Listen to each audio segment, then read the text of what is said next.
Hello అండి. ఇవాళైతే మా అత్తమ్మ ఫిష్ ఫ్రై చేస్తున్నారు. దానికోసం ఒక గిన్నెలో ఆయిల్ వేసి, ఆయిల్ హీట్ అయ్యాక గడ్డ, ఉల్లి ఆకు, మెంతి వేసి ఫ్రై చేశారు.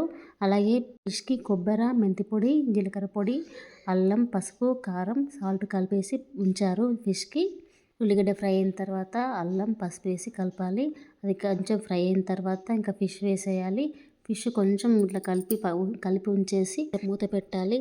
కొంచెం ఫ్రై కాగానే లైట్‌గా వాటర్ పోయాలి. కొంచెం వాటర్ పోసేసి ఇలా ఊపాలి కొంచెం. ఎందుకంటే ఫిష్ అనేది కొంచెం తొందరగా చిట్లిపోతుంది కాబట్టి అట్లా కొంచెం ఊపేసి ఉంచాలి. అది కొంచెం ఫ్రై అవ్వనివ్వాలి. ఎందుకంటే ఫిష్ అనేది కొంచెం ఫ్రై అయితేనే బాగుంటుంది.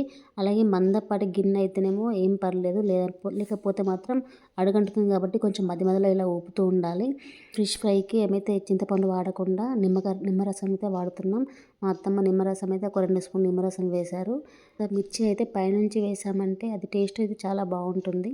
ఫ్రైలో ఆయిల్‌లో కంటే ఇలా పైనుంచి కర్రీలో వేస్తే అయితే బాగుంటుంది. మొత్తం ఫ్రై అవ్వనివ్వాలి. ఫ్రై అయిన తర్వాత కొత్తిమీర వేస్తే సరిపోతుంది.